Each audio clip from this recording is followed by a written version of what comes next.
Hello guys! Ito muli ako nagbabalik sa aking channel. Ngayon, magtitimpla tayo ng kape dahil good morning sa inyo lahat guys. Morning na. Hello! Ayan si Sela. Asan ka? Asan ka? Ayan. Oh, dilim kasi ngayon dito guys. Nandito ako sa baba. So magtitimpla tayo ng coffee. Ayan, dito si Mami, si Daddy. Ayan sila. Oh, diba si ate nandyan. Oh, magtitimpla tayo ngayon ng coffee ngayong umaga. So, ayun guys. Ayan guys, nagtitimpla tayo ngayon ng coffee. Ayan, nagtitimpla tayo. Ayan ang ating coffee ngayon. Nagtitimpla tayo. Ang ating coffee na binili ni Daddy ay Coffee Co Blanca. So, hindi ko na sa inyo na ipakita. Tapos, mamaya mami, ano lunch natin? Miswa? Miswa. Ayan, kaya pala may miswa ako ditong nakita. So, ayun, ayan o. May nakita akong miswa. So, maraming biniling miswa. So, ayun pala yun. Kahit nakakasal ko, ba't may miswa? So, yun ang ulam namin mamayang tanghali. Ayun. Oo nga, maulan nga kasi ngayon. Kaya masarap niya sabaw. Oo. Saka parang gumaling mo. Kasi 'di ba kagabi, maya-maya. Tapos, then yung soup. So, yun. Maganda yung susu para maging maaning pakiramdam Oo. mo. Maging maganda na pakiramdam. Kasi, inuubo kami lahat dito. May sipon. May gano'n. Yun, narinig yung si Sela. Ingay. Oh, kung ano sinasabi? Oh, kita nyo? Kung ano sinasabi? Lollipop yan, lollipop yan. Sela, kung ano na pagdadaldal yun. Kasi masisira ang tip mo. Oo. Dapat huwag masyado yan. Pero masarap siya kapag lagyan mo siya ng gatas. Ganyan, magko-coffee na tayo. Kasi alam nyo naman, di ba? Masarap kasi mag-coffee pagkada malamig. Di ba? Pero pag mainit. Pero pag mainit na ako, ano ka na yun? Cold coffee. Yun na yun. Cold coffee. Malamig na kailangan na kape doon. Masarap tong kape pag ano na may biskuit. Ayan, masarap yan. Yung kape na yan. Pag mayroong biscuit. Tapos ano mo. Sasawsaw mo. Sasawsaw yan sa biskuit. Yan. Ano ba yung mga ganon? Yan. Ngayon lang ako nakapag vlog, pero kanina nag-almusal na ako. Nag-almusal na ako ng siomai at saka ng yung sabaw ng maya-maya na may kanin. Kasi gusto ko kasi lagi may kanin ako pag aalmusal. Kasi parang hindi ako satisfied. Di ba sabi ko sa inyo guys eh. Kaya minsan ayoko ipakita na nag-aalmusal. Sabi niya, ang lakas ito, ang aga-aga, rice agad. Di ba? Tapos di naman tumataba. Ano nangyari? Di ba? Panurin nila yung mga dating vlog. Nataba ka doon. Ayun nga, dati kasi mataba ako, tapos kayo pumayat ako ng everlasting amen, hallelujah. Pero nung bata ka pa talagang payat ka. Oo. Yun. Pero ngayon medyo okay naman eh. Oh. Nawawala na yung palikpik. May palikpik talaga. O yan, mga palikpik. Nawawala-wala na.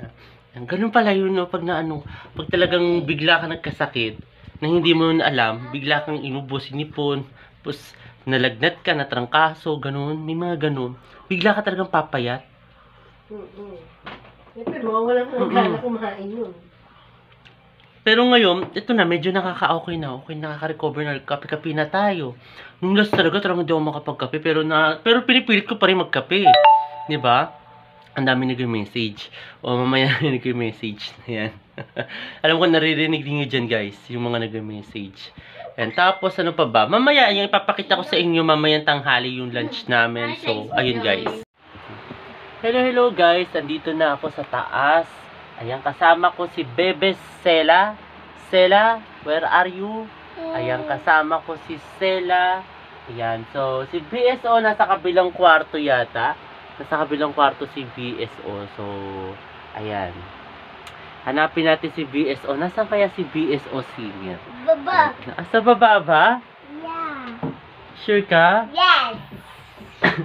Ay, wala nga dito. No, baba. Bumaba. Isha?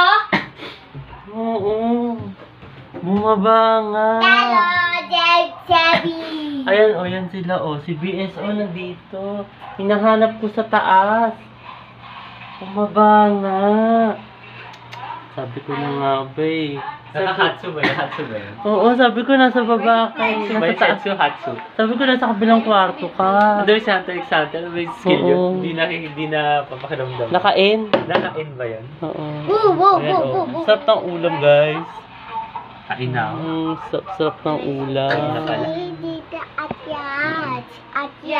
Oh, akat daw tayo ulit. Kasi si Sela may ipapakita. Mamaya-maya kakain na tayo ng lunch. May ipapakita si Sela daw. Ano yung ipapakita mo, Sela? Ha? Alay. Anong aral yan? Aso pool. Alay na. O, dali. Pakita mo. Ito si Sela, hilig niya ipakita na nag-aaral siya. Kasi hilig niya mag-aaral, guys. Hindi ko lang ba't ganun. Ang hilig-hilig niya mag-aaral. So, ayan. Ipapakita ko. Ayan, o. Ayan ginagawa niya. Dali nga. Ayan, o. Tingin nga. Ano ba yan? Ayan, o. Kusulat siya. O.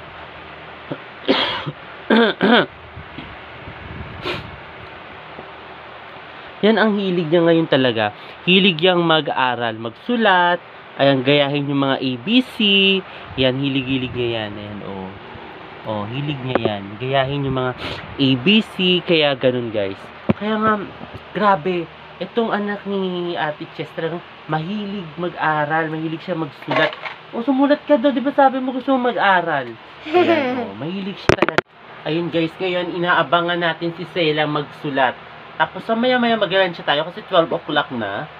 Ayan, 12 plus na. 12:10. Ayan, hanapin ko na sinabi. 12:10 p.m. 12:10 p.m. 12 na ng tanghali. 12:10 ng tanghali. Ng tanghali? Ano ba? Basta ganun. 12 na. Ayan, tanghalian na natin. So, andyan si Sela, oh. Hindi pa siya tapos magsulat. Ayan, magsulat ka na, Sela. Tapusin mo na yan. Oo. Hilig niya kasi yun. Tapos, inisip ko ano bang pwede kong gawin mamaya. Kasi kahapon, nag-general cleaning sila, mami. Tapos, ako, di ko pa nga nalalaban yung mga damit eh. Yung mga polo na sinuot ko. Lalaban ko pa lang uli. Kasi nagawin mo na yun. Lalaban ko pa lang uli. Yun. Kasi parang, alam mo yun, kasi may times kasi na pag yumuyo ko ako, masakit yung ulo ko dito. Tapos ganun. Kaya nga, hindi ko binibigla. Yun. Sabi, ipahinga lang daw muna. Huwag munang biglain. Kasi nga, di ba, syempre, nagkaroon tayo ng sipon, ubo, tsaka nilagnat tayo. Kaya huwag ko munang biglain. So, ay inuunti-unti ko. Anyway, konting polo lang naman yun. Yung mga sinuot ko ng mga nakaraan. Yun. Then, ano pa ba? Ayun, yun lang yung gagawin ko. Siguro, unti-untiin ko yan. Ayun. So, hinihintay ko si Sela. Kaya may mag-lunch tayo kasi 12 na. Diba? Tanghalian na. So, kailangan na natin magtanghalian. Yun. Si BSO na una na yan magtanghalian. Baba. Diba? Nasa baba na si BSO. Pero in fairness, Sela mabilis magsulat. Ayan, oh. Bilis-bilis yan na. Mabilis-bilis siya magsulat, guys. Tayo ay kakain na. Ayan, pababa na ako. Ang ganda talaga ng lightings dito. O, diba? Ang ganda-ganda talaga. Parang, ewan ko, maganda ang lightings. Kakain na tayo. At, Okay. ayan, oh, kakain na tayo ngayon. Kita talaga, nanguna na talaga si BSO, diba? Nanguna na talaga siya. So, makakain na nga din. Kakain na tayo, guys. Daddy. Eh, no, nanguna na talaga siya. Oh, iniwanan na kami, nanguna na talaga. Kaya pala nawala na siya sa taas. Oh, di ba? Oh, kita mo? Ayan, oh, di ba nunahan na tayo, Sela? Oh, kita mo, inunahan tayo eh. Grabe to si BSO eh. Makakain na nga din. Ngayon, guys, ayan, kumakain na ako ng lunch. Ayan, kakain na tayo ng lunch. Si Bebe Sela, kakain na rin siya ng lunch niya. Kaya, ayan, nananahimik na. Ayan, kumakain na mag-isa yan actually si Bebe. Yan, oh. Oh. Kumakain na yan mag-isa. Kasi, ano yan eh, very independent yung baby na yan. Diba? Ano pa lang yan eh, 4 years old ba? Kaya natuto kumain. Tapos, napaka-independent. Kayo lang. Ngayon lang talaga, tinuruan nila mami at daddy. Ayan, no, tinuruan. Diba? Napaka-independent na bata. Talagang, sabi niya, marunong na siya kasi tinuruan na siya ni mami. Sabi, tinuruan na daw siya. Ngayon, ayan na, nag-ano kumakain na mag-isa. Pero, pero sometimes, ginaguide pa din siya ng mama niya tsaka ni mami la. Ginaguide pa siya kasi, di ba, syempre, sa bata, hindi ba iwasan yung makalat kumain. ayun, ginaguide pa din siya. Pero talagang gulat ako. Talagang gulat ako, sabi ko, wow. Kaya ngayon to guys, so kakain muna ako habang kami nanonood kami as usual ng Masha. Ayan, favorite namin dito sa bahay. Manood ng Masha. Ayan. Kasi dahil kay Sela, kaya naging paborito na namin yan si Masha. Kasi maganda naman talaga, nakakaaliw yung palabas na yan. Yan yung ginagawa ni Sela, oh. O, kita mo, oh, ginagawa niya. O, nakakaaliw naman talaga, guys. Diba? So, ayun guys, mamaya naman uli. Ayan. Pinakita ko lang sa inyo guys yung lunch ko na miswa na merong meatballs at saka nilagyan ng mga gulay, napaka-healthy kasi may mga gulay siya. Ayan. So, ayun guys. Hello guys. Ito muli ako nagbabalik. Ayan na ngayon. Bagong ligo tayo. At ayan, kasama ko si BSO. Nagpaano siya? Nag-e-erits. So, kasama natin siya. Then, ito, bagong ligo ako. Nakapaglaban na ako finally. Ayan, inunti-unti ko laban talaga yung mga polo. Kasi, parang iba kasi itong ulo ko medyo masakit. Parang migraine yata ako. So, ayun guys. So, ayan, ginabi na eh. Almost 5 o'clock na. 5 o'clock na. Ikaw, tagal-tagal ko sa maligo. Tagal nagbabad ako sa tubig. Ganyan. Ay, minsan lang naman ako magababad sa tubig. Inabot na ng 5 o'clock. BSO. Ipakita niyo guys. Oh, busy. At ayan guys, dito ng ano yun? Kanino yun? Wala. At ayan guys, andito ngayon ako sa baba. Ayan, siguro dito ko na i-ended yung vlog. Kasama ko si Mami. Ayan, kasama ko si Sela. Ayan, nandito. Si Daddy nandiyan. Ayan, tapos nanonood kami ngayon ng TV. Ayan, nanonood kami. Then, tapos na kami mag-dinner. Alam mo guys, halimutan ko kanina mag-vlog. Kasi, sa dami ng pinagkakaabalahan, nalimutan ko mag-vlog ng dinner namin. Pero syempre next time i-share ko sa inyo yung dinner namin. Ayan, tapos ano pa ba? Ayun guys, sana nagustuhan niyo itong bago kong video ngayong araw na ito at huwag kayong magsasawang manood sa aking mga latest video. Ayan, araw-araw na ina-upload ko sa aking YouTube channel na Prince Love Bangka. At ayun guys, maraming salamat. See you tomorrow. Bye. Bye, Sela. Bye. Ayaw na ni Sela magpakita. Sela, ayaw mo na magpakita. Oh, bye-bye. Ayan. Oh, bye, guys.